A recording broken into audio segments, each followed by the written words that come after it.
I was just desperate as a mom to figure out what was going on. I found an article that suggested eliminating wheat, dairy, and synthetic dyes, and within 48 hours we had like a completely different child. Then in the 80s, studies were done that showed that red 3 was causing tumors in rats. They removed it from cosmetics but left it in food, and it was until a couple of years ago it was in Pediasure, it was in medication. Where do people go to watch the film? Tell them all the things. You can go to die for thedocumentary.com, and that's die, D-Y-E. What are some easy swaps that you would do if somebody's like, I want to get artificial dyes out of my life? What are some swaps? I would say if you are doing it on a budget. Whitney, Brandon, welcome to the podcast. Thank you for having us. Thank you for having us. This is a long time coming, so thank you for making the trek up to me to have this conversation. It's really important to me, and I know for everybody that's listening, so thank you. We're excited to be here. And I didn't plan that the air conditioning at the telehealth clinic would be out. So we are roasting right now, but people are going to get real life under the lights, no AC. It has to be like pushing 85 maybe in here. It'll give us a glow. Yeah, It'll give us a glow. Dewy. We'll just be dewy. Yes, we will be dewy. We're dewy for the people. But, and we're detoxing. We are detoxing. It's live detoxing on the podcast. And I was telling you this, like our ancestors have to be laughing at me complaining about no AC for a week, because I mean it's only a few generations that even today people don't have air conditioning.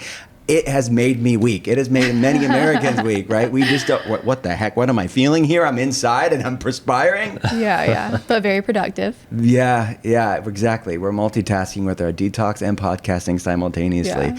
Yeah. Where did you guys get your start? Can you kind of, in the space of shedding light on artificial dyes, how far back, when did this become a personal passion for you? So our son, Atreyu, he is now 6. He's almost 7, actually. And so between the ages of 1 and 3, he really struggled with like emotional regulation and hitting. And a lot of that sounds normal if you've had a child, especially a boy under the age of 3, because a lot of that is somewhat normal. But what was not normal is the amount of times it happened per day and the amount of issues that we had. He had a mother's morning out that he was attending, and we had a ride up every single day. I had to pick him up almost every single day. And so it was becoming an issue in every facet of our life, from church to daycare to play dates. They all ended the same way, with fits and hitting and biting and tantrums. And so I was just desperate as a mom to figure out what was going on. And so I searched for some relief. And I know from my personal experience with food that food can really impact like your wellness and your health and your mental state. And so I found an article that suggested eliminating wheat, dairy, and synthetic dyes. And so we did that, and within 48 hours we had like a completely different child. And we had mostly really bad days with our son, but occasionally we would have this like glimpse of a really easygoing child that was it was like a Dr. Jekyll, Mr. Hyde situation. And so when we consulted with doctors, we didn't feel good about an evaluation, which was suggested by several pediatricians, because he was so inconsistent. And so when we eliminated the wheat, the dairy, and the synthetic dyes, within 48 hours, he was that easygoing child for 30 days straight. And so I really kind of attributed it more to the dairy and the dairy and the wheat, because he was consuming so much of it. Really, in his diet, we only found dyes in his like daily allergy medicine, or he had chronic ear infections that year, so he was kind of on like a Reb 40 loop with amoxicillin, which had other issues with his gut and things like that. But so we eliminated the dyes, and he was a completely different child. And then we reintroduced the wheat, and he had no effect. We reintroduced the dairy, and he had no effect. Then when we reintroduced dyes, within 15 minutes, all those behaviors came flooding back: the hitting, the tantrums, the biting. And, that was confirmed by several different other instances where he was exposed to dyes, and we didn't know at the time. And so we were really shocked at how big of an impact it had on his life. We eliminated those in his life. It was so much easier, and everything about his life got easier. And our home we recovered. As a mom, my mental health, was so much better because I was not constantly worried about him. And it was such a massive shift for us. And it felt almost overdramatic to share with people. And then I decided to be brave and start sharing our story. And it was really surprising how many people had similar experiences. And so I decided to start a Facebook group just to have like community and to share swap ideas. And it went from 0 to 910,000 people within 2 years, wow, sharing very similar stories to ours, and some much, much worse. And so I decided to look at the science and see if there was science backing what we were experiencing. And it was really like overwhelming to me as my degree's in education. I'm not a scientist. And so my heart was really to ask these scientists and these toxicologists what's going on. And we were really surprised that there was so much evidence. So I decided to ask Brandon if he would be willing to document our journey, to create a documentary where we're asking scientists and toxicologists and interviewing impacted families what's going on with dyes. And so that's where our journey really began. So that started about almost 3 years ago now. And we're not filmmakers, so when she asked me to make a documentary, we are now. Yeah, technically now we are now filmmakers. But I mean, my background, my day-to-day job, I'm a commercial photographer and videographer. So I do video, but it's normally short form commercials, things like that for advertising. So I know my way around the camera, and I know how to make things look good and things like that. But like taking on a full feature-length film was not something we had done. And I always tell people, I was like, if I would have known how much it would have taken, how much work we would put into it over the course of 2.5 years, I might not have agreed. But luckily, he would have. Luckily, I'm very persuasive. I always say that we were naively optimistic. We're like, how hard could it be to make it? Yeah, no. Well, and we did every aspect of it ourselves. Like, quite literally, we spent a big portion of our savings. I did the fundraising. I'm in marketing, so we obviously did all the marketing and the social media and whatnot. But Brandon even composed all the music. He created all the graphics because we quite literally didn't have the funds to, pay anybody to help us. So when you look in the credits of our film, it's like Brandon Cawood, Brandon Cawood, Brandon Cawood, Brandon Cawood, Brandon Cawood. That's amazing, guys. I did not know that you were, you would never know it. You really were scrappy in this stuff. You had to figure it out, do it yourself, and make it happen because it costs money. I know people that make films. It's costly. So you did some fundraising, but a lot was self-funded. Yeah.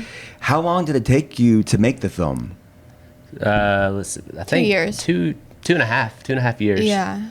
It kept evolving as well. Well, yeah. Okay. When we first started, we thought, okay, we had met a couple of people around where we live who, we had one girl who, her story, because of what we had done, we told her about what was going on, and completely changed her family's life too. So we have somebody that we could interview. We had there is a doctor in the film. She's a professor from our area, and so we knew that we had her in the film, and we just assumed we would maybe talk to a couple other doctors around our area. We knocked this out in 6 months, and we'd be good to go. But then, for whatever reason, that wasn't God's plan, and I always tell people making this documentary was not easy. It was not easy at all. But the way the pieces fell into place and the way that the doors opened for the people in the film, that was easy. And that all happened because, Whitney found, there's a lady named Dr. Rebecca Bevins, and she has a really big TEDx talk that's on synthetic dyes, and that had been really big. And so she was one of the first people we got to agree. And then there was an article featuring a family, the Snow family, and Whitney stalked them out and got those two on board. And then luckily Rebecca introduced us to Lisa Lefferts. And Lisa Lefferts had kind of been our pivot point and our connection point for most everybody else that's in the film, all the scientists and stuff like that. We really wanted it to be as scientifically backed as we possibly can. So literally the world's leading synthetic dye experts are in our film. So we had the opportunity to fly to London and interview the researcher responsible for the warning label in the EU, which was incredible to hear that firsthand and to pick his brain. And so, it's been an incredible journey. It's been definitely God ordained. We felt like it was taking too long. And our film came out in January, and the day after our film came out, Red 3 was banned. Of course, not because of our film, but it's just the timeliness and how perfect God's timing was, because it really lined up so well. Oh, that's beautiful, guys. Well, for 2.5 years, most of the people that we would talk to about dyes would be like, what? And like all of a sudden our film comes out and like it's a national talking point. So. And so many people are talking about it. And Yeah. it has taken toxicologists, scientists, influencers, doctors, it's taken everyone Amen, to yes. make change. So true. Okay, so the reintroduction of your son is very interesting. I want to gloss over that. Okay. So the bioindividuality of this is so interesting, right? For some people, wheat can really trigger symptoms. Yeah. For some people, it's the dairy. For some people, it's something else, right? Artificial dyes, some people are going to have bigger responses than other people. 100%. It's not healthy for anybody, right? But not everybody is going to have as much of a visceral response, right? Yeah. Can you double down on that? Like, because I think that's an 100%. interesting point. Well, and that's like even made evident in our own home. Like myself and my son, we do react to synthetic dyes. My daughter and Brandon do not react at all neurologically to synthetic dyes. Of course, we would argue that no one should consume synthetic dyes. You know, it's linked to genotoxicity. There's carcinogenic components, and there's a lot of anecdotal evidence, even beyond what we know about the neurologic issues. And on top of that, there's 27 clinical trials looking at the effects it has on children and the neurobehavioral issues it can cause in some children. And so the reality is some people are affected neurologically and some people are not affected neurologically. Everybody is different. And synthetic dyes are a chemical. They are often a byproduct of petroleum. So everybody reacts differently to chemicals, similarly that they react differently to medication. And so with our son, within 15 minutes, even a small amount, he reacts neurologically, and it's very, very obvious. And so many children do react in that way. And so that's why it's so important for children that react. Like, it's a hard no for all synthetic dyes because that reaction can last 72 hours. And so everybody is different in their reaction. And that was something that I was really curious about in creating our documentary. And I asked every researcher and every toxicologist that we interviewed, like, what's going on here? And the best explanation that we have is that in the EU, when we interviewed Dr. Jim Stevenson, we were asking him, like, what is going on? Why do some people react and some people don't react? And so this has not been replicated. But in his study, he did a cheek swab, and he found that children that react really severely or that react similarly to our son, there's a genetic variation there. So there's a component with a histamine gene that's just different. Yeah. And so, like, that would make sense. Of course, we don't know for sure that that's what's happening with everyone, but the reality is a lot of the research has focused on whether or not children react neurologically. They have not really gotten granular in like looking at the mechanism of we action. Know that it affects the neurotransmitters. We know that, and that's intuitive. And neurotransmitters, you know, that affects your brain and your sleep and your mood, and so that makes sense. But the reality is, like, this is not a chemical that we should be consuming at all. Yeah. We don't believe that it should be, you know, hidden in labels. We don't believe that it should be in school systems. And so for that reason, it would be really difficult to, like, genetically test the entire population. Yes,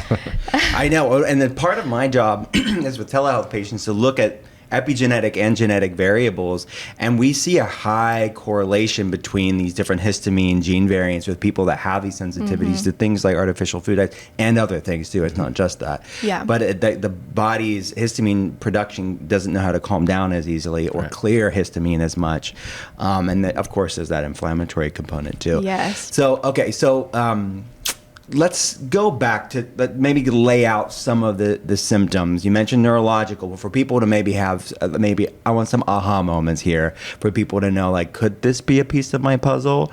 What are some other symptoms that are reported by people or substantiated by studies? Well, luckily we have the OEHA report, which is the Office of Environmental Health Hazards Assessment report that was done in California, released in 2021.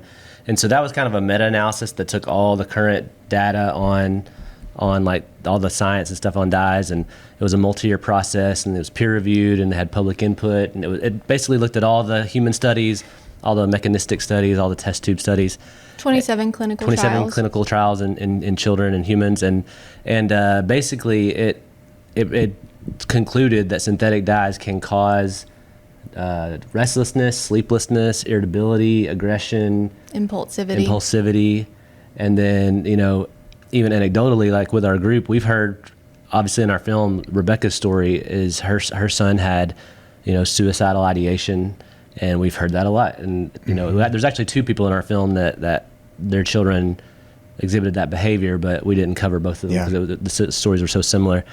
But so there's a lot of anecdotal evidence that we've heard, like within our group, also like with adults, depression and moody, and so it's like there's so a lot of it's neurological. So think everybody neurological, behavioral. That's where most of the studies are showing. I've seen studies that increasing intestinal permeability, which is a seminal effect to neurological symptoms, but also autoimmunity. So I would love more studies done there of like the autoimmune connection to these artificial food dyes. So, okay. What do you say to the people that are like, well, before we go into this, can we go back to the history of it? You mentioned petroleum. How do these things even come to be? And then to be clear, everybody, like it's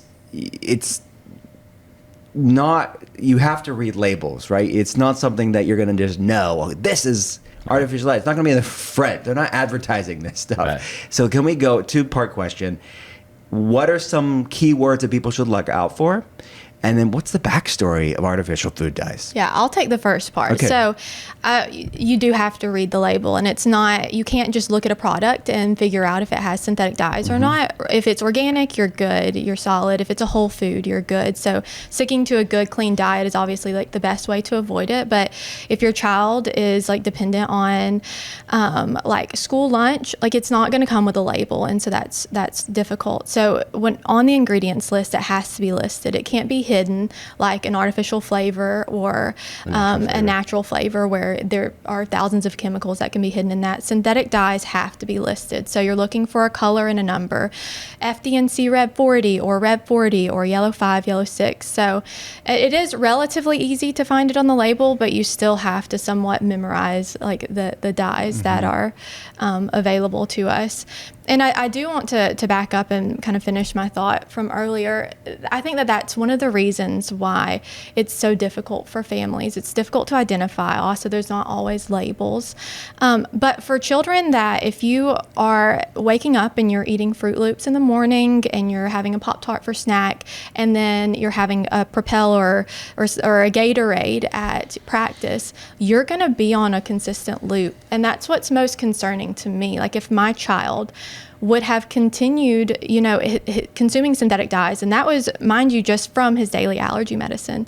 We didn't have the colorful cereals and we were relatively clean even to begin with. You would assume that this is the child God gave me, that this child that's irritable, that is grouchy, that's aggressive, that has suicidal ideations, like that is the child that God made. When you remove the dyes, it's like you uncover who that child really is. And so that is what to me is the most heart-wrenching part is these children, even if you're consuming it, even if it's in moderation, just at practice, or you don't do the cereal and you just do it on occasion at birthday parties, they're going to be on this loop because it stays in your system for so long. And so that's why we honestly don't believe that it should be in any children's products at all, because they don't really have a say in what they get, and so I'm really concerned about that. That's so powerful. I mean, this sort of, so many people make it their identity, right? Especially because these things are given at such young ages. You mentioned these medications. Who would think, right? It's these bright colored medications that make kids. So can you explain to people why they're put in, right? I mean, it's only for a single reason. Cosmetic, It's to make it look more appealing. That's exactly right. So it's just cosmetic. There's no. Well, you'll hear arguments that there's you'll hear industry arguments about shelf longevity, which it doesn't actually have any preservative value. The only thing that it affects on the shelf for shelf life is appearance. So like a natural dye is naturally going to, the color's going to fade, or UV is going to shift the lighting or the color, things like that. So it does, I mean, the main goal for ultra processed food is food that can last on the shelf until it's sold, right? So it's all about making it more attractive and making it be able to last longer. And I feel like the longer something's on the shelf, I don't really think that's a good thing, like that. So, but that is the name of the game for ultra processed, right? Sure. But there is no, and honestly, I feel like that's kind of been the big reason that's been a big push as one of the first ingredients that people looked at, because there is no opposing argument for it, right? There's nobody can really argue, benefit of synthetic dyes aside from the cosmetic part of it. And so Yeah. that's why it's been such a, I think been so easy for people to grab onto it, Right. because the opposition, the only thing they have to say is, well, most people, like most of these 3-letter agencies have said that it's safe. And that's really all that they can hang on to. They can't say that anymore. Luckily now though. the FDA is saying that it's not that safe. was always the line. Yeah, exactly. Well, the FDA says it's safe. Well, they don't now. Right. Yeah. So where are we going to go? Exactly. Right. Yeah. Yeah. What do you have to say When now? you were asking about the history, so yeah, like, let's go back. What's the? I mean, I think originally it was discovered by accident. It was just like a byproduct of something, Of petroleum. of petroleum or coal tar originally, I think is how they were able to get it. And it just slowly crept into our food system. So it's been in our food system since, for a couple of centuries now, or like since the 1800s. I think that's what Joel Nigg said. Okay. And then, of course, eventually, like, there was some issues and some concerns. And so eventually it did become regulated. The Food Drug Administration, what is the... my brain is not working Yeah. now. But it's that basically eventually it was regulated by the FDA and controlled by the FDA. Then most of these dyes that are in our food system now were approved in like the 60s and 70s or Yeah. late 50s. And Red 3 is like a perfect example. So like in the late 50s, early 60s, dyes were they were still cautious about it, but they were put on like a provisional approval list where companies could still use them while like their safety was vetted out. But like companies could petition the FDA to get permanent approval approved on certain dyes. And so the food and beverages, like in ingestible drugs, they petitioned for Red 3 to be approved, and it was approved. For whatever reason, the same year, the cosmetic industry petitioned for permanent approval of Red 3, and they kind of put a pause on it, and they said it needed to be studied a little longer. Then in the 80s, studies were done that showed that Red 3 was causing tumors in rats. Mm-hmm. And so basically from 1983 to 1990, the cosmetic industry and externally applied drug industry was given extensions to prove the mechanism of cancer, because their argument was that the mechanism in rats would be different in humans, and so therefore that's why it's not bad for humans. Well, what happened was they gave them extension after extension of the approval, and they never could prove it. So like that's been a big argument even when Red 3 was banned. Like, well, it's just this loophole from the Delaney clause, and like it actually is safe. But There's a reason why we have the Delaney clause. And they said that the mechanism is different, but they had 7 years to prove. They never proved the mechanism, and that's why they ended up banning it in cosmetics. But of course, they left it in food for 35 years. Yeah. But I think it's important to note that in these studies, they fed Red 3 to lab rats, and the reality is like they had tumors from ingesting Red 3. They removed it from cosmetics but left it in food, and it was until a couple of years ago it was in Pediasure, it was in medication, it was in like life-saving medication Well, for it still is until it has to be out, but it's still there now, but it's on its way out. This is so crazy, and every time I read it I get irritated because it's so logical. You're right, they remove it from cosmetics just topically, but yet the studies were all done with the ingestion. Yeah. For people that don't know about the Delaney clause, that is basically if it causes harm to animals, right? I don't want to any food additive that is shown to cause cancer in humans or animals, right, legally is not supposed to be allowed in food. And I think the issue with, or allowed in any product, like if it's found to be cancer causing or carcinogenic, that is not supposed to be allowed.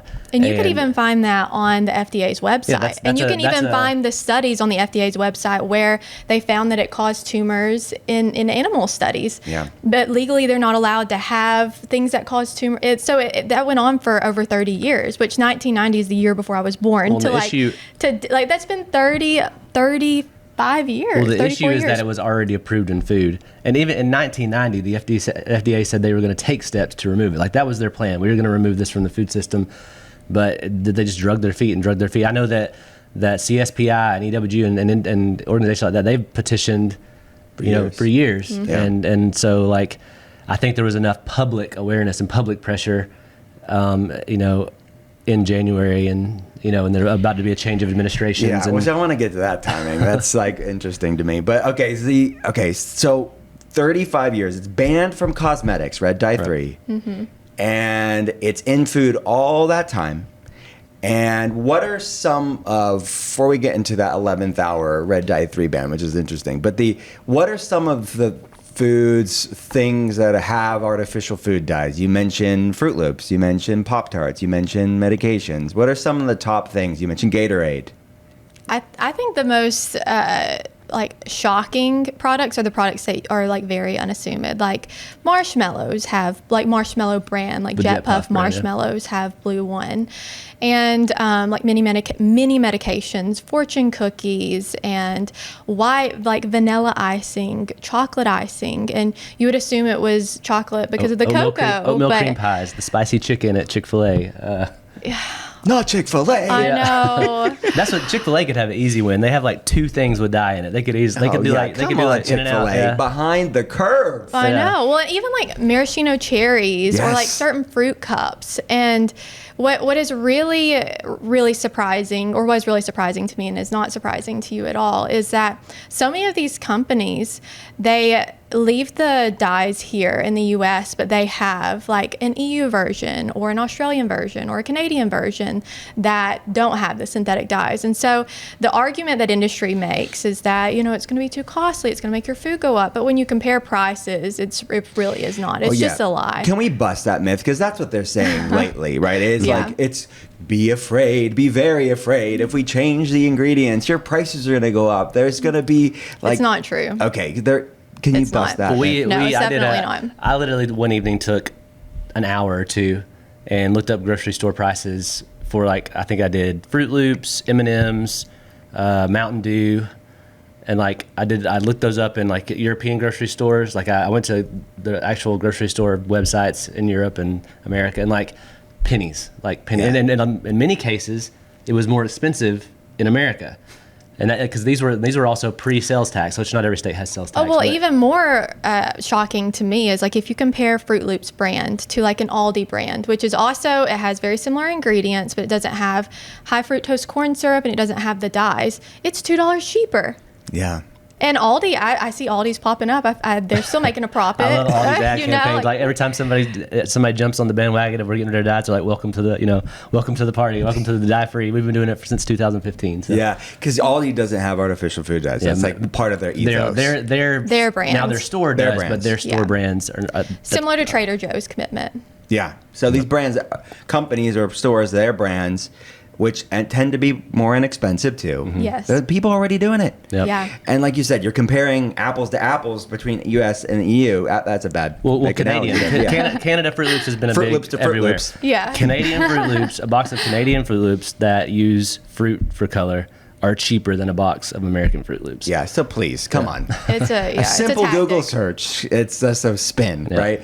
A scare tactic for change. Like, be afraid of positive change. Yeah. Okay, so those are any other brands you want to call out lovingly? But just saying, there's- I want people not to shame any brand. I want brands to do better, but I do want the consumer to have informed consent, because oftentimes you don't know, right? In my opinion, the pharmaceutical industry needs to be the one under fire because, you know, legislation has happened all across the country, but no one wants to touch pharmaceuticals. And Yeah. the reality is they have patents. And so, like, we have heard from several different we hear stories all the time because we have such a large group, and especially when we were doing our documentary, and there was a mom that reached out, her child's epileptic and very severely epileptic and medically dependent. And the only medication there was 2 medications approved for her epilepsy. And so the first one has Red 40 and she has an anaphylactic reaction to Red 40. The only other one approved for her has Red 3. So she's taking Red 3, which we know causes cancer in animals several times a day. And there's nothing you can do about it. And I very stupidly suggested, well, why don't you get it compounded? And she said, well, that would cost me an extra $1,000 a month. And I can't afford that without getting a second job. That's horrendous. That is terrible because pharmaceuticals don't have the same kind of pressure as food companies do. It's very easy to find a Benadryl or a Tylenol that's dye-free. Like they want that section of the market, but pharmaceuticals don't have that same kind of pressure. So honestly, like I feel like they need the most heat in my opinion. And then also the school system should not be serving it in their food. Well, and then also I would say, you know, we worked on legislation with 7 different states, and the biggest opposition in every single one of those was the Beverage Association. That's what I keep hearing. The Beverage Association, for whatever reason, You know, they. Why do you think that is? Is it Mountain Dew? Is It's that wild. Yeah, it's like, you know, well, I mean, a lot of these beverage companies also own a lot of the food. You know, Yeah. PepsiCo doesn't just make Yes, Pepsi, sodas. yeah. they're in both. And they've But came that- out and said they're going to get rid of dyes in a couple of their brands, but they haven't even touched, you know, our soda. They're not even talking about getting rid of it in the Interesting. beverages. So, yeah, beverages. You know, there's lots of. I mean, we're seeing some breakthrough. We are seeing some companies that are making commitments. A lot of the companies so far that are making commitments don't have a huge section of their portfolio that have dyes. So I feel like it's only natural if you only have a couple of SKUs. Why But not? still a win, nonetheless. It's still a win, Yeah. a win. And then, but we're also very hesitant, right? So like, you know, 2015, 2016, around then, you had General Mills make a commitment, you had Mars Candy make a commitment, you had Kellogg's make a commitment that everybody knows about Kellogg's, but all three of those companies made commitments they were going to do this, and they never did it. And they it just quite like they got all this publicity, all this like good Yes. press, and so Yes. like. We're a little trigger shy. Like, we're happy that people are making this announcement, but We have trust we'll issues. believe it. Yeah, we work with a senator that's working on legislation. Yeah. And I reached out to her after the HHS meeting because, you know, the plan to try to get companies to voluntarily take it out. And I was like, "Are you still going to pursue legislation?" And she's like, "Oh yeah, for sure." She's like, I got trust issues. And Well, so and good. Kennedy wants that. He wants to continue legislation. Yeah, we have to start somewhere, but I agree. Right. Like, we should have trust issues with these corporations because Yeah. they already promised years ago to do it, and they never did. well, they've already, even the people who have made the commitments, they've already kicked it a year down the, you know what I mean? Like the goal was the end of 2026. All these people coming out with announcements, their goal is the end of 2027. So they've already pushed it down the line already. So Yeah. like, it's kind of like, hopefully, you know, we're optimistic. We hope that it happens. And we think it will happen. We think it will happen. I do think there are going to be some people. Like, there is Spangler, if you want to call it a brand. Spangler, you know, Oh, there you they go. make Dum Dums. They have been one that's come out and said, we're not going to take dyes yeah, out. they were bucking. If they were there's no law, we're not going to do it. doubling down Yeah. on the. Yeah. Okay. So these are good call outs. Most of the brands are at least giving lip service to Yeah. we're going to do it. We're going to comply. So do you feel that regulations, like, they have to happen? It has to. Yeah. So like because that's the pushback. So Right. let me kind of speak for the naysayers out there. They say a lot of this MAHA movement and conversations on social media and legislation around dyes are largely just vibes, so to speak. What are your thoughts on that? No, it's definitely not just vibes. I mean, the reality is, like, it was not put into law, so I guess that's why they're getting that pushback. But for decades, organizations like CSBI, EWG, and organizations that have been standing up for Consumer us, Reports. Consumer Reports, have been working for decades to get the FDA to respond and to protect us against chemicals like synthetic dyes, and they haven't. They legally are supposed to respond to petitions within 40, how many days? I think it's like 40 days. 40 days, something like that. Don't quote us on the exact days, but they are legally supposed to respond in a certain amount of days. And when CSBI, they wrote a formal request to, you know, relook at synthetic dyes, let's do some more studies. You know, we have 27 clinical trials showing their harm in regards to like neurobehavioral issues. Like, that's plenty, in my opinion, to at least relook at it. And they literally didn't respond for 2 years. They're legally supposed to. That was the Red 3 petition. Well, yeah, that was the Red 3 petition. So Lisa, in her documentary, she was the lead author on the Red 3 petition, and so they submitted that in 2022, and they finally.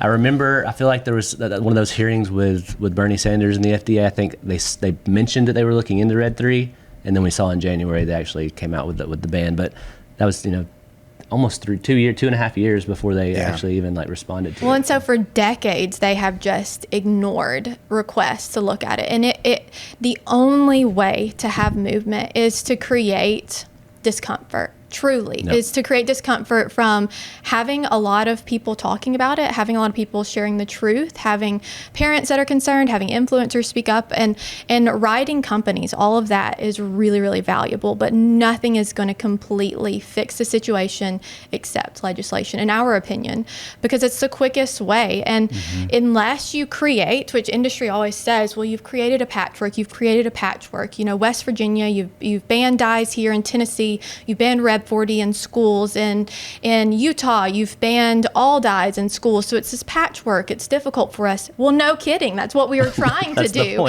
Like, otherwise, it's not being addressed as an entire country and it wasn't until, it wasn't until recently that the FDA even acknowledged that there are issues associated with dyes. And so I do think that there's a lot of hope, but legislation has to play a part in it. Well, and our stance, even from the documentary, was like, you can say that it's free choice, which we get that, but people need to be aware. So at the bare minimum, I think we should probably have a warning label similar to what the EU has. Well, that would naturally. Well, yeah. And my biggest concern is, okay, we have all these companies saying we're going to eliminate dyes, and that's great. But if there is no regulation, what happens when their main consumers, who really probably don't care about dyes, exactly, they don't care, and their profits go down. Like General Mills, they actually took synthetic dyes out of Trix in like 2015, 2016. And at first their sales went up, and then they plummeted. The internet went crazy. Like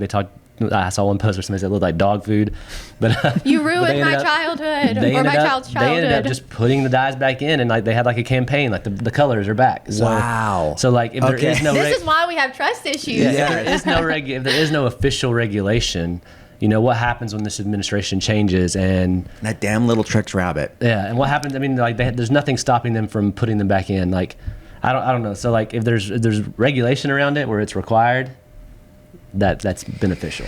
Okay, all right. So then let's go to that 11th hour red dye 3 ban. Just as the Biden administration was winding down, they knew the new HHS was coming in with RFK and all of the guys around there, that they knew this was going to be one of many issues they wanted to tackle. What did you think of that? Yeah, I mean it's hard to know. But I'll tell you. So we are very bipartisan. We are not.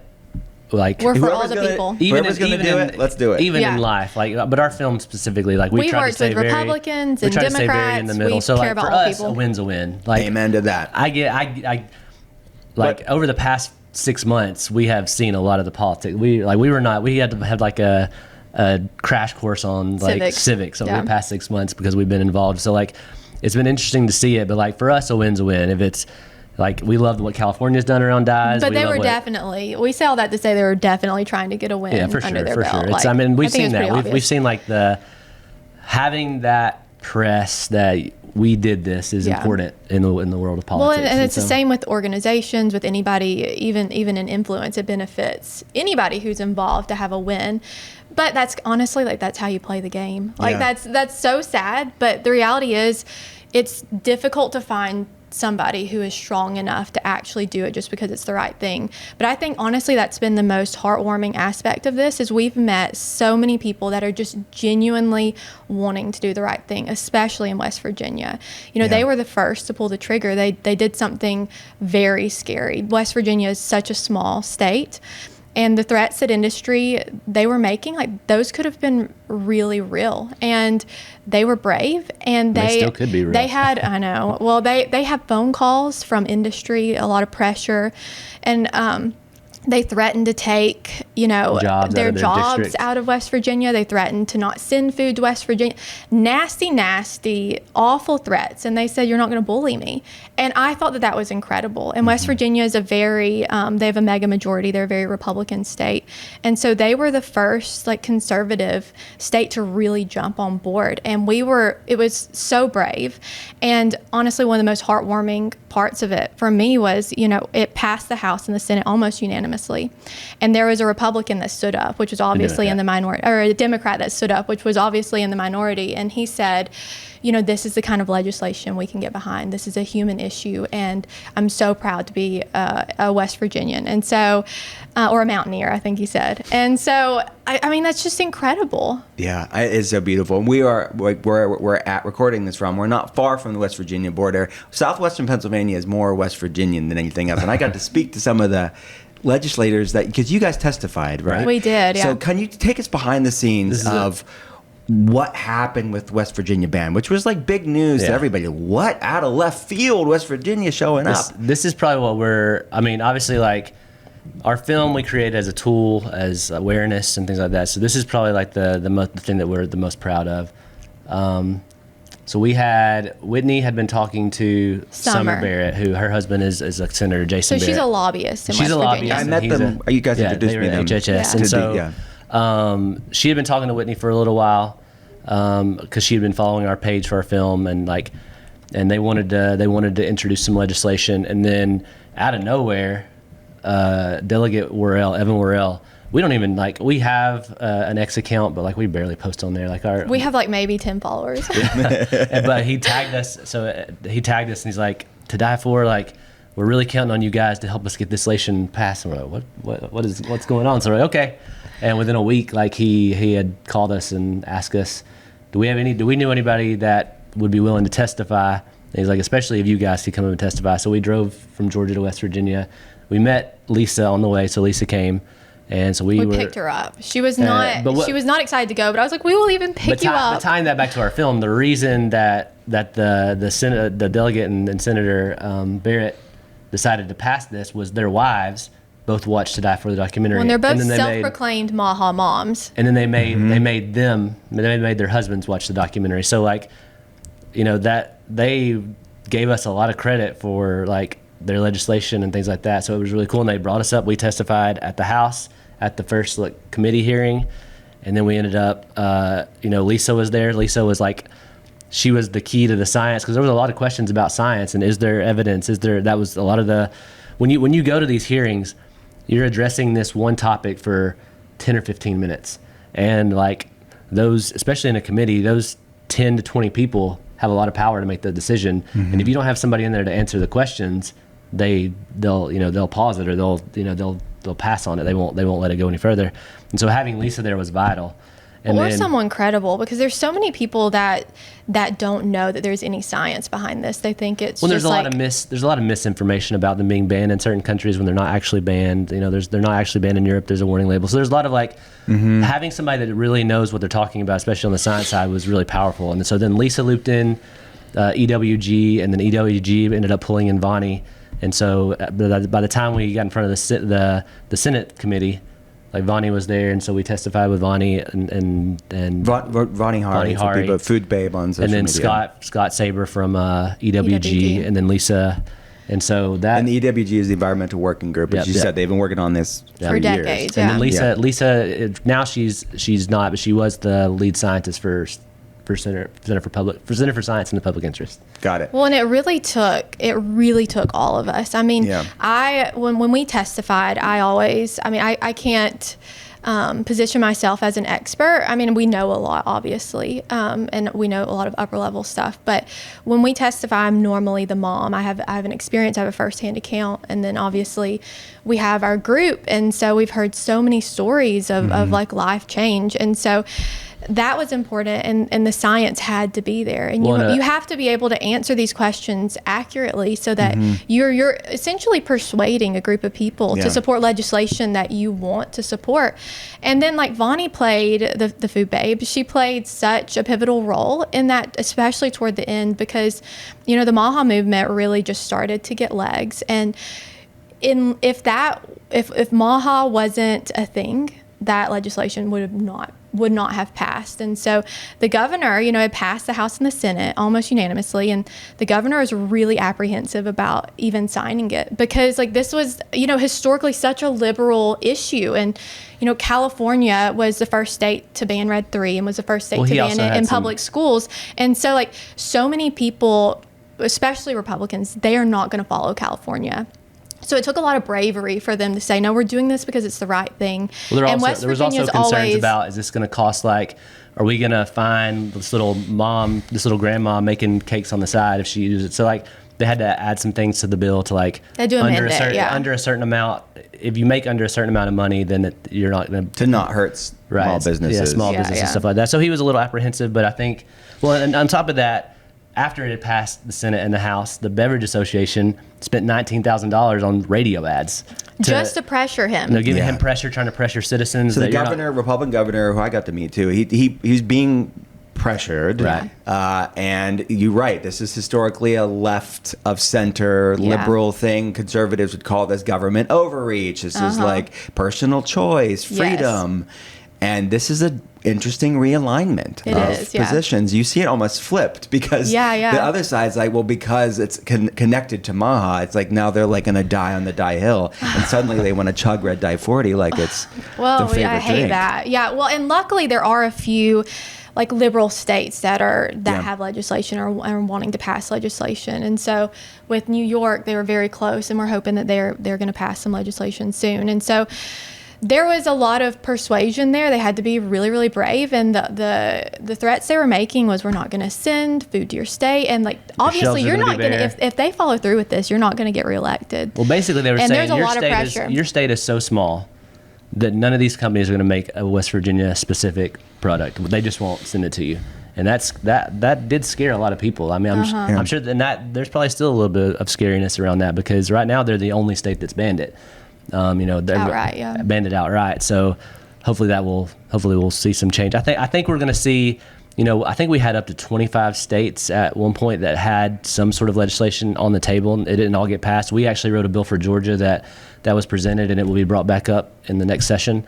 So like, I think even more next year. Yeah. And one thing when we went to the HHS meeting, I feel like some people left that meeting a little confused about, is there a ban? Is there not a ban? But I feel like the most positive thing that came out of that is now we have an FDA that says dyes are bad, and we have a timeline.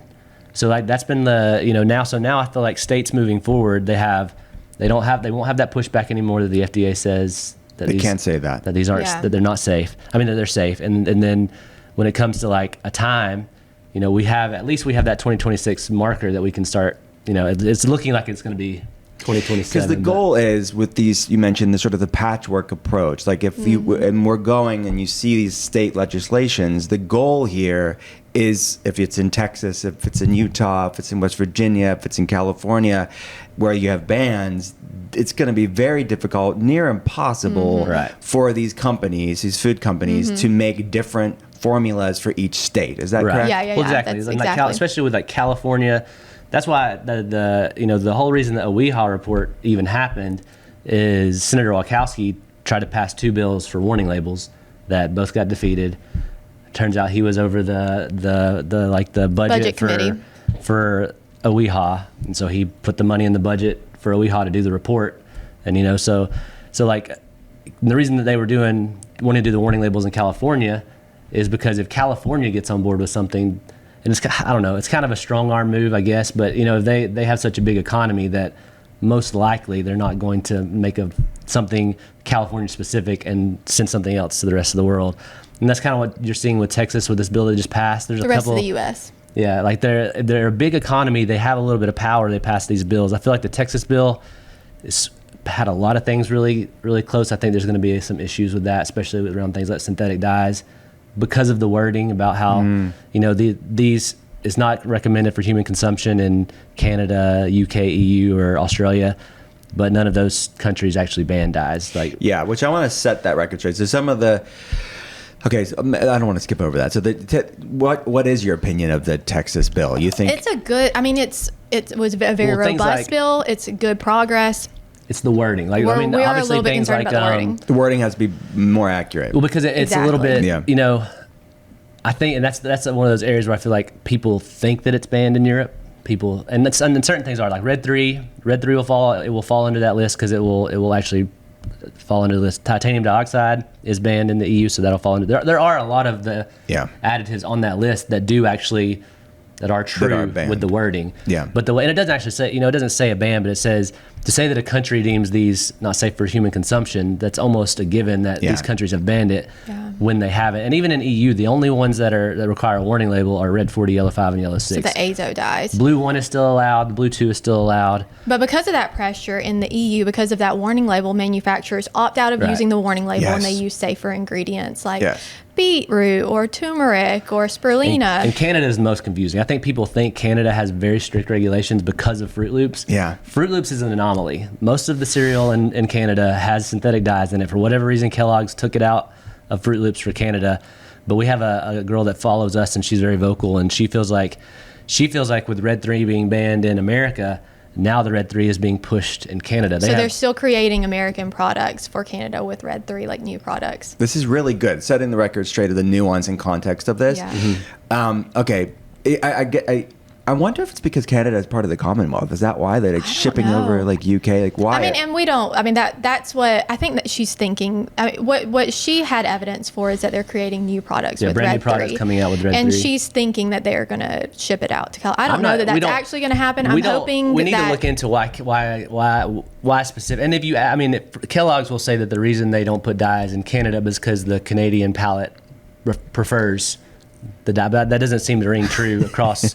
Well, they even said, they even went so far as to say, like, we polled American children and they preferred the brightly colored that was the cereal. reason. Yeah, we can't do it to the kids. They want the brighter one, so give the kids what they want. Right. Yeah. My argument with that is, like, we are the adults here. Yeah. Like, are we really going to let our children decide what's best for them and their health? Like, that's insane to me. And I feel like that's the biggest hurdle we've had with synthetic dyes is like so much information that is possibly incorrect. There was a big thing that came out, I think last year, about companies changing the name of synthetic dyes. Oh, yeah. You know, like they're calling Tartrazine and legally in America, if it's, you cannot label things. Well, according to the FDA website, with their common name. Like you can't call yellow, is it yellow 5 that's tartrazine? Yeah. Yellow 5 tartrazine. You can't call red allura red. But in other countries, like in Canada, they can be labeled that way. Well, that's their chemical name. Like that is their actual name. Just here in the U.S., like there's actually really, really strict regulations on synthetic dyes. Like every batch of synthetic dyes that are made in the U.S. has to have a batch certification. So a sample has to be sent to the FDA to make sure it has the allowable levels of like contaminants and carcinogenic components and heavy metals or whatnot. And our thoughts are like, because of these nuances, and I don't know that necessarily misinformation, but just like confusion. We feel like that's why it's so important for like a lot of times these legislators to bring in somebody that actually knows the science, that actually knows the laws in the other countries, so that they make sure that they don't get. We made sure to always bring in a lawyer, somebody that has worked on bills like this. So we worked with West Virginia. We also worked with Virginia. Oh, and Utah. Utah is really cool because we did a private screening with Carl Lynn. You know Carl Lynn from Just Ingredients. She's in our film from Just Ingredients. Yeah. Carly. Yeah. So we did a screening in Utah. Yeah. And there was a lobbyist at the screening who she's like, I've been kind of passionate about this subject for years, always like teetering on whether or not we should do a bill. And she's like, this is the push I needed. And so that's the Utah bill that happened to ban it in public schools. She was in Michigan too, actually. Did you? Yeah, when we were all at Kellogg's, because she's over there. Carlin we took a picture with her. Yeah. She's so sweet. Yeah, she's amazing. She's genuinely one of the most incredible humans. So sweet. Yeah, she's been on the podcast. I've been on hers. Okay, so what do you say? Because that is another pushback that you mentioned. Okay, it's highly regulated in the United States, so it's small amounts. You guys are overblowing this, and because it's been proven safe historically, you guys are being hyperbolic. No. It was okay. Whenever dyes were approved, it was approved based on the studies at the time, and they couldn't find any harm. But it was impossible to detect the microscopic changes in the brain that synthetic dyes can make. It was impossible to detect like the issues with neurotransmitters or the behavioral issues. We didn't have double-blind placebo studies at that point. Now we have good science, good solid science. We have 27 clinical trials. We have a lot of evidence of harm. And the reality is safe. The legal definition of safe is no evidence that it can cause harm. And we actually have evidence that it does cause harm. And I mean, just looking at the neurobehavioral effects, of course, like I don't believe that we need to be playing Russian roulette with our children. I mean, the reality is there are children in every single school that have this reaction, and we're feeding them Pop-Tarts and Fruit Loops for breakfast and giving them snacks that have dyes and, passing out Gatorades during field day. Like, this is a reality. There are children that are affected. There are children that have expulsion from school. And of course that may sound like a stretch for some people, but the reactions that we've seen, and even in our own child, luckily now he doesn't have that like violent tendency. He's a little bit older. He can control it. It's more like emotional, but there are children that react, and it makes it very difficult for them. And we should not have this kind of issues in children's children's food. And Yeah. I mean, even looking at the genotoxicity issues with a lot of these dyes, like we know that some dyes, red 3 and yellow 5 in particular, we know that they can be genotoxic, which when something is genotoxic, it damages the DNA. The DNA can be then passed from mother to child, or from our child to, my grandchildren, and then it can turn into tumors or cancer. Like there's a lot of issues with genotoxicity, and the reality is, something that is used to brightly color our food, that's used just purely for cosmetic purposes, if we think that there is risk associated with it, we need to exercise caution. We should not be bending to the will of corporations just because they want to, they don't want to spend the money to reformulate. And in most cases, they already have the formula, and it would just be a matter of restructuring, factories here in the U.S. And so we believe that we need to be acting out of caution, and we don't feel like, we should take any risk, especially with children. Well, at the very least, like we said, we feel like it deserves a warning label. There's enough studies that show that it can cause these issues, and there's enough. I mean, we feel like our group we're knocking on the door of 1 million people, and that's probably just a small fraction of the people who've come across the group and who know about it. So it's a lot bigger of an issue, and there's a lot more people affected and aware of it than we even realize. Well, and even to get to like a very granular level, like say your child reacts to synthetic dyes and maybe they go to public school. I know you homeschool, but say they go to a public school, and there are a lot of schools that have policies where you have to have a doctor's note that says your child is allergic before they make accommodations to the school. Well, the reality is, like, my child is not allergic to dyes. So for a doctor to write that would be inaccurate, which, I mean, that's an ethical issue. But so for a lot of doctors are not going to be willing to write a note that says my child is allergic. So you have a child that severely reacts to synthetic dyes. But it's not an allergy. But it's not an allergy. It's a reactivity. So for birthday parties, you're not allowed to bring swaps, and you're not allowed to bring snack swaps whenever they give Pop-Tarts out for snack. Or there just are so many issues looking at the logistics of a family to have to navigate this. And I mean, bringing it all the way back to medication. Like, there's so many families where their children are medically dependent on a medication. Luckily for us, our child has not been on antibiotic for probably at least 4 years now. We're much more holistic at this point. But there are a lot of issues, and looking at the logistics, it's just very cruel to say this is not a me issue, this is a personal choice, when it's very, very difficult, especially when you're looking at children that are in an inner city school. They're dependent on the school lunch. School lunches don't come with a warning label.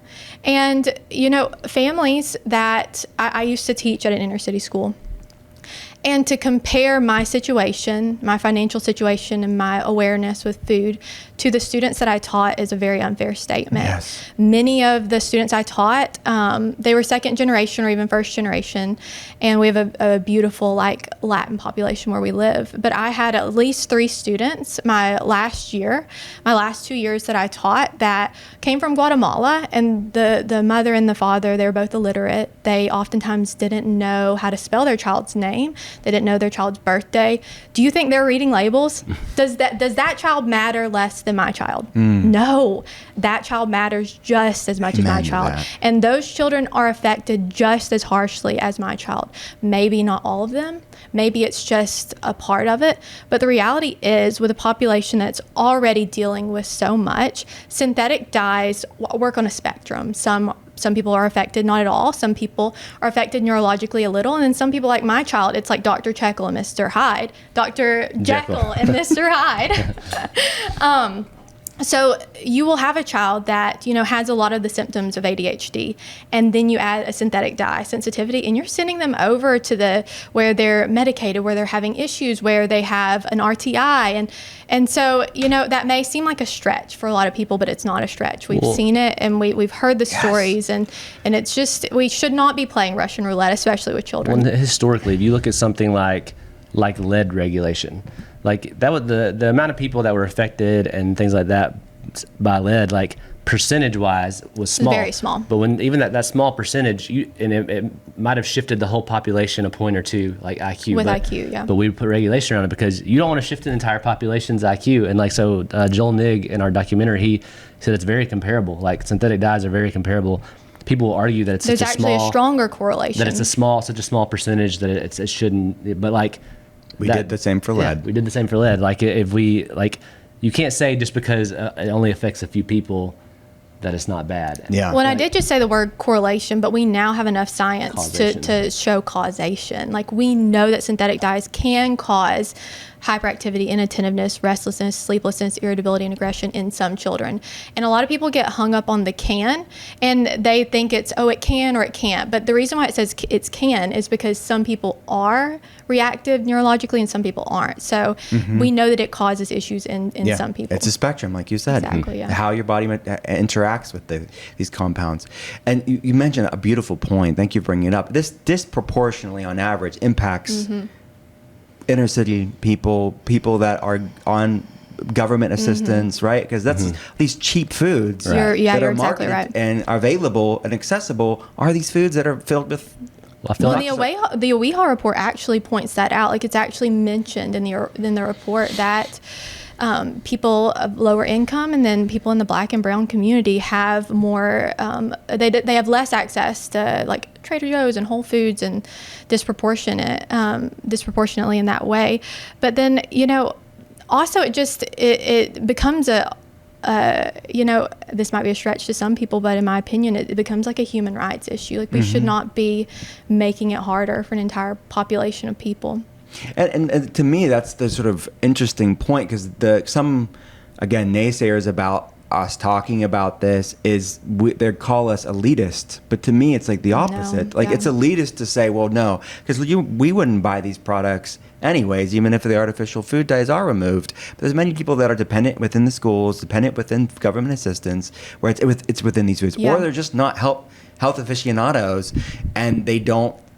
Like, we're setting them up to fail with these foods. Well, and you have to meet people where they are. Yes. Like, with our group, like, we don't go beyond conversations that go beyond synthetic dyes. We know there's so many more issues than synthetic dyes, but for many people, synthetic dyes are almost like a gateway. Like, you learn, okay, this is the first time I've ever heard that there are chemicals in our food, that food can affect us. And so we have to meet people where they are. We have to give them swaps that that work in their life, swaps that their children enjoy. And then it's like a progression for so many people. Like, that starts with dyes, and then they start looking at other chemicals, and then all of a sudden they have chickens in the backyard and they eat all organic foods, and they decide to homeschool, and so they're churning butter. Yeah, exactly. Milking the cow. But like, you cannot just go from living the standard American or consuming the standard American diet to just eating whole foods. That just is not a reality. I was shocked when we were in Michigan together outside of Kellogg's, where things went viral, people were sharing all type of stuff. I thought most people know about artificial food dyes. No, yeah. I was so wrong. Yep. You are There so were wrong. people that are friends with me that I go to church with that told my wife, wow, I didn't know.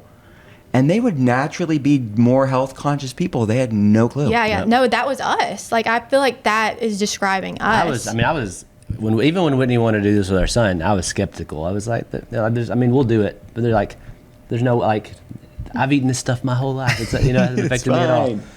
Are we okay? Like, are we okay? Yeah. So I don't know. And like Whitney said, it is like a gateway. That's one of the biggest things that we have to deal with having a group the size that we do. Luckily, we have like 10 moderators that help us out. But it is the people, we'll have people who are just finding out about dyes. They come be part of our group. They want to learn, how do I grocery shop, how to do these things. Or they're excited that they found something that they typically buy that normally has dyes in it that doesn't have dyes. And just like, people jump all over them. But do you see all the other bad ingredients? Like, people will get there eventually. Yes, they will. So we have very strict rules about, like, and just if you're in our group, it's not that we think other stuff is okay. And sorry if we it's just banned you. we're focusing on dyes in the group. Yeah, okay, so that's another pushback. I'm thinking of the listener right now, Yeah. and I hear all the questions in the comment section and people asking me, why are you guys harping on this so much? Because of the health community will criticize us on this. They're like, you guys are just talking about dyes. It is not that big of a deal, and you're ignoring all the other bad ingredients. What do you say to the health community that are like poo-pooing this? I have a great argument for that. So I would argue my strategy is to focus on one thing at a time. We've devoted 3 years of our life. We both have continued to work, but we have been, so focused on dyes. And if every single person that had influence, which we don't have a massive influence, but it has grown as our film has grown. But if every single person focused on something that they were so passionate about, imagine like what could happen. Because literally legislation has happened as a result of people being laser focused on synthetic dyes. And so I think a lot of, there's a lot of people in the health community, and there is such a place for this to just educate people about all the issues with our food system.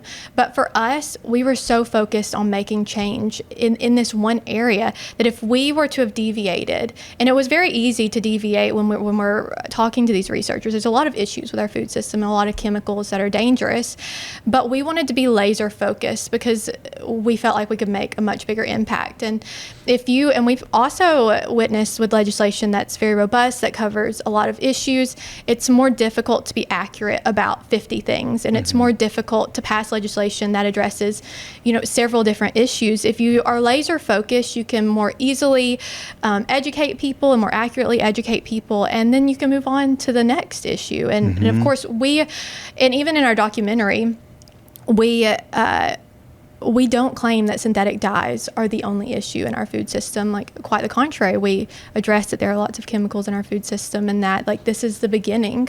In our opinion, this is the beginning. And so, and we had the personal connection with it with our son. Like, this wouldn't exist if our son wasn't reactive to dyes. We might be the people who are saying this is all crazy. This is crazy. Because we weren't feeding him a lot of stuff with dyes, but we weren't conscious of it at all. It wasn't something that was even on our radar. That's so bizarre, though, to think that something you can eat can affect your brain. That does not compute. And I think a lot of people, you're going to Whole Foods, you're going to Trader Joe's, you're not going to the Dollar Tree to get your food. You're not going to Walmart to get your food. And I think a lot of people that are the people that are saying that the people that are the health conscious wellness world are not going to where the reality is most Americans are struggling. Yes. Most Americans, when you go to a Dollar Tree, it's so much easier to find dyes. They're so much more pervasive, and you can find them in seasonings and mashed potato packets and things that you would assume would just be a mashed potato. Exactly. And so that's honestly one of the biggest issues for me. I think people get disconnected from the realities, and luckily Brandon and I, we grew up in very standard American homes, and so we are not far from that. We did not grow up rich. We did not grow up eating Whole Foods. But if you're part of small towns like we're from, or the Rust Belt, you can see it more. I think people in the bigger cities are just kind of isolated in that way. It's okay, most people are shopping in places where there's lots of dyes. Well, that is a reality. Luckily, I feel like our film has a very pivotal role in special placement, because it's easy to talk about this science exists. There's studies that existed. And even you'll hear a lot of naysayers now, but that science is looking at a very small population of people. Luckily, what our film does is it presents, we interview a lot of families, and probably the heart of our film is these personal stories of people where you see these are actual families and actual people that have been affected by dyes in a really, really big, crazy way. Right. And so luckily, we feel like our film is a great tool for somebody who is a little bit weary about it. It is educational. But we also made it very digestible. We didn't get into the weeds. Some of the scientists in our film I wish there was more science. We get that, but we also knew that we were making this for everybody. Now you need to have a part 2 now, and just a deep dive. Yeah, all the what's funny is the Kellogg's thing we had just wrapped. So we didn't get, we were there, but we didn't get any footage of it. And then obviously a whole bunch of crazy stuff has happened. We've thought about maybe doing a 20-minute short follow up or something like that. So with this whole movement, see how it plays out. See how this next year or two play out, and see. That's contingent upon getting interviews with RFK. Oh well, we can make this happen, guys. We can make this happen. Okay, so one other thing I want to set the record straight on, and you touched upon it earlier, but this sort of EU, US thing where sometimes even people within our movement when I say movement, it's like a loose coalition of people, will use the words loosely, like banned, and it's not technically banned. Yeah. It's like you mentioned, the regulations are tighter. It requires a warning label in certain countries, so that forces the company, because they don't want to have the warning label on the front of it and says it may cause harm. It looks scary. It looks like a cigarette box, so then that causes them to innovate new formulas and gets fruit extracts and vegetable extracts to dye instead of synthetic dyes. Can you clarify that, like the banned the EU, UK, US situation? So the biggest one is obviously the EU, and a lot of times people call that like the Southampton warning label or whatever, because that's the Southampton study is what kind of made that happen with Jim Stevenson and him and his partner. And he was in the film. He was in the film, yeah. So he kind of talks about that and talks about how that all came to be. That was a government-funded study. So that's another thing that's important to mention, because all of the researchers we spoke to, I was like, well, why hasn't there been any new research? Or because that's always a pushback that you hear, and they're like, we can't get funding. I'll do it in a heartbeat. And then when we went to the EU, I was like, well, how did you get funding? Like, who funded it? Oh, well, it was a government-funded study. So they're under a little bit more pressure because of the way their healthcare system is set up to make sure that their citizens are not consuming something that's harmful. Yeah, but essentially that study gave them enough evidence to say, okay, we should put a warning label on this food. Now their study was only on the azo dyes, which are red 40, yellow 5, and yellow 6. So those are the dyes that the study focused on. It's the most commonly used dyes. Those are the most commonly used dyes too. So in the EU, if it has red 40, yellow 5, or yellow 6, it's required to have a warning label that says these dyes can cause hyperactivity in some children. Is that essentially what the adverse behavior effects on some children? Don't quote us on that. Yeah, we don't. We normally have it in front of us. Yeah. So but basically, they have to have one of them. So like, even in the EU, like M&Ms and Skittles, they still have blue one. So like, if you look at a bag of M&Ms in the EU, because if they don't have different names too. It goes unnoticed because it's an E number. In Europe, they're E numbers. I don't have the red 40 to E number, but so in the States they're red 40. Yeah, they're red 40. They're just Europe, different names. Like E120 or 130, something like so. So they have an E number system, but like they're not like technically you could still have dyes in the EU if you wanted to. And the thing is, what was crazy is when Jim Stevenson's work and when the warning label happened, London was part of the EU. Yeah. Right. So we were like. We knew that they were no longer part of the EU, but we're like, when we went there, like maybe we can get a bunch of European products that are dye free. It was very hard to find any American products in London that were dye free, because if they don't have to, they're gonna use them. So however, the European manufacturers, they continued to make products that were dye free. So at one point there was no dye in these products in London, but now because that regulation's not there anymore, like they're back in there. So it is. I think that's why a lot of the organizations even have always pushed warning label, because that's been proven. Mm-hmm. I mean, I think it's cool that we have states like West Virginia doing total bans. Like, we're going to support legislators if they want to do that, but our biggest goal the whole time was like, if we could get a warning label similar to the EU. I feel like there's enough evidence, even when there's more evidence now than when the Southampton study came out. The Southampton study is one of the studies in the OEHA report. So I agree with you, because that's, again, cigarettes. People know cigarettes aren't healthy, right? And people still smoke, but you at least have informed consent. You at least have transparency. Well, right, and I feel like that most likely a warning label would be the most American way to do things, because then you're not taking away freedom of choice, right? But what's going to happen most likely is if there is a warning label required, companies don't want to put it on there. So like, that's what happened especially in children's products. That's what happened in the EU. The warning label was required. They didn't want it, so they just took those dyes out of their products in Europe and replaced them with natural dyes. So and that's something that, again, we talk about politics. It should be a bipartisan thing. Bernie Sanders has been talking about this for years. Yeah, it should, and I think that's our only thing that we're so hesitant about. Like, with it being like such a big Maha issue, is that does politicize it. That does kind of seem like it pulls it to one side, but. We just have to continue to remind people. Yeah, to keep it as bipartisan. This predates Maha. We will work with any state. You've always done a good job at that. Thank you. Whether you're Democrat, we'll work with you. We'll help you get legislation passed in your state. Right, and my hope is that this sort of election tribalism will like dissipate. Same. And just be like, okay, let's remember this is really has always been the pejorative of like a crunchy left thing. Yeah. Okay, now I'm happy that there are Maha moms. Yeah. Like, okay, Yeah. great, cool. The independent center right mom can now come onto these sort of quote unquote crunchy issues. Yeah. Well, it seems like there was in my mind, there was a huge opportunity. Okay, why is there not a Democratic equivalent, or why is there not just a bipartisan equivalent? Yeah. Like, There that was should be. that was a miss. like honestly. There should be. I know there's tons of people on the Democratic side that feel the same way. Oh, about yeah. it. But there's And- also a lot of people that don't necessarily believe that.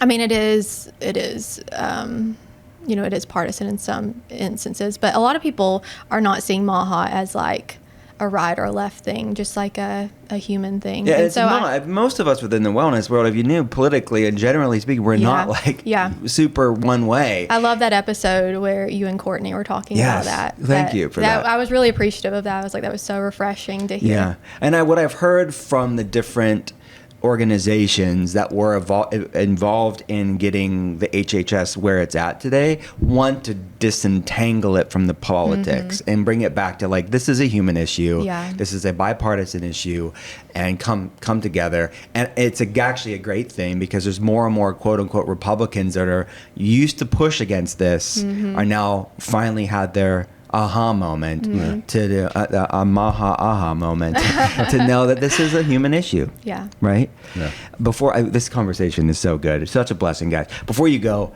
the podcast is called The Art of Being Well. At the end, we have Your Art of Being Well. I'm going to pitch a few questions at you. Okay. What's the worst tasting healthy food that you guys eat that you do for health benefits, not taste? Okay, so I in know. the morning, you got one? Like in the mornings, I like try to start off our morning like really strong, especially with I have so many gut issues. So I start off with apple cider vinegar, lemon water, and then like minerals. And apple cider vinegar is awful to me, but I still like I dilute it. So I think that's probably the grossest thing that I do. Like a Well- Bragg's, the mother? Yeah, Oh, yeah. yeah, the potent The stuff. mother, when you get the mother at the end, it's just, You know the mother? I can't look. She's bad. She's a bad mother. She's a bad She's a mother. baddie, is what she is. There's not many things that I'll eat just about anything, but for some like even the same concoction that she's talking about that she makes in the morning, like a lemon water. I make one for him She too. started putting like I love cooking things in olive oil. I think it tastes Oh, great. yeah. But she started putting olive oil on the top of it. Well, and no, for I some used reason to do an olive oil shot. He could not tolerate an olive oil shot. Yeah, I don't know which what it I is, actually that- like olive oil more than I do apple cider vinegar. Something about the taste of just olive oil by Like itself. extra virgin, polyphenol rich. Yeah, yeah, just- yeah. I it's can't. a- It's tough. It's tough. It's to, so powerful though. It is Yeah. powerful.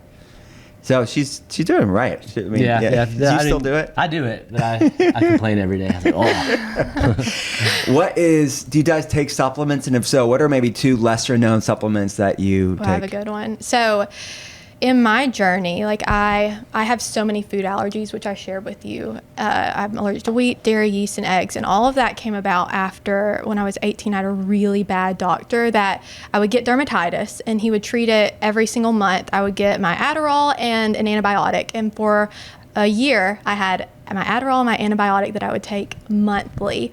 And so it wrecked my gut. And then after that, I developed all these food allergies. And so my gut it's just been a chronic journey. I'm 34, and so I've worked through a lot of issues.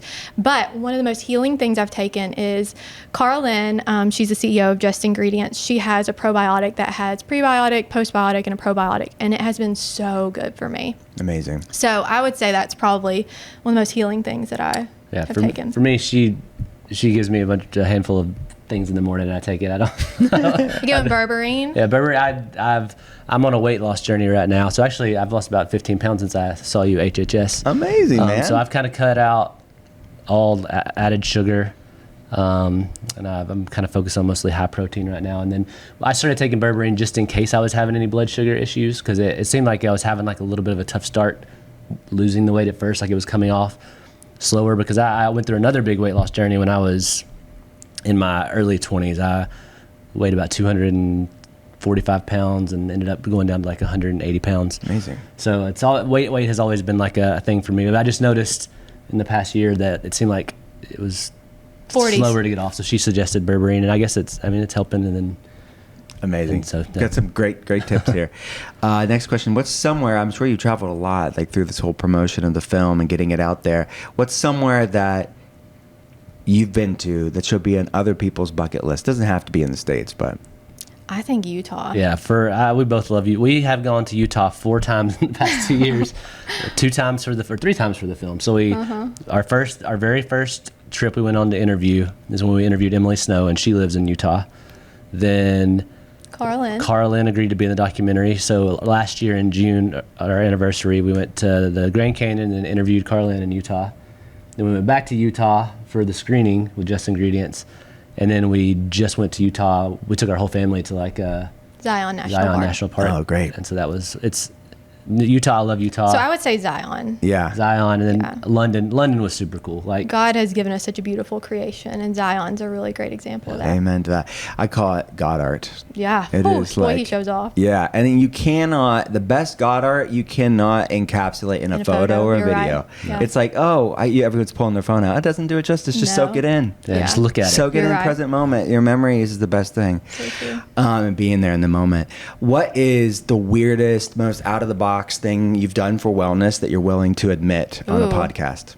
I don't know that this is weird. I mean, it's somewhat weird, but we sleep on grounding sheets. It has been incredible. Brandon was in a head-on collision in his 20s, and he's always had back issues as a result of that, and the chiropractor obviously helps, but the most healing thing that we've ever done for his back. He just woke up after a couple weeks and he's like, my back hasn't hurt. And I was like, mine either. And amazing. So I think sleeping on grounding sheets is definitely. Any specific brand? People ask me this a lot. What grounding sheets do you recommend? Listen, we're on a budget. We have noticed that it could just be in our heads, but it does feel like it hasn't. You do have to replace it after we washed it a couple times. You have to replace it. I don't know that But I would say grounding in general. I don't think people are talking about grounding, and God's given us a great opportunity for healing with grounding. Just get outside, get your bare feet on the grass, garden in your bare feet. You get a grounding mat if you sit at a desk a lot. You just put your feet on. Even if it's snowing, get your feet out. It's better conductors. I can't subscribe to that. But you have your limit. I don't have the option. You guys in Georgia maybe have the option. I don't. I mean, to me, I wouldn't be put grounding very often here. Yeah, that's valid. Yeah. What's something, a swap? I want to ask you guys, what are some easy swaps that you would do if somebody's I want to get artificial dyes out of my life? What are some swaps? I would say if you are doing it on a budget, and if you are wanting to find swaps that your children already enjoy, if they are used to the sugary cereals and things like that, Trader Joe's and Aldi have really great prices. And there's a misconception that going dye-free is going to cost you more.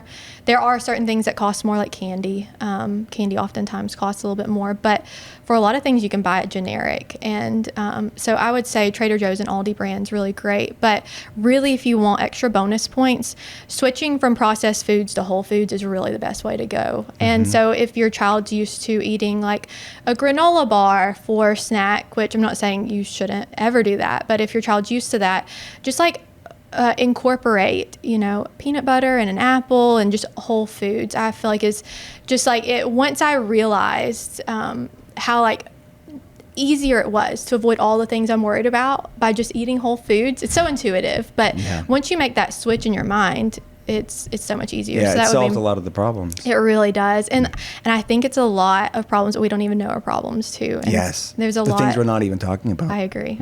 Well, and Whitney talked a lot about medications. So luckily, over-the-counter medications are very easy to make a swap. Your Tylenols, your ibuprofens, things like that. Most store brands have a generic, and then they're usually even cheaper, a generic version of over-the-counter drugs. What there's not a swap for is candy corn. Candy corn. Oh man, all the candy corn lovers out Yum there. Earth for years had the dye for we candy have been corn, pitching anybody out there that wants to make a lot of money. You need to do this. We don't have the capital to do it. We're not pushing that you should do a lot of candy, but we feel like a healthier candy. But if you're going comes around, yes. But if you're gonna eat it, I feel like there should be an option. Another big thing is that we're gonna be pushing maybe something soon is movie theater popcorn. If we could figure out a way that's a good one. To get movie theater popcorn to not have dyes. Yeah, which is going to shock a lot of people right now. What's the popcorn? It's the salt. And it's all from one brand. What the majority of movie theater chains use a brand. Basketball games, called any kind of fundraiser. Flavacol, right? But it's from a brand called Gold Medal Products, and they're the main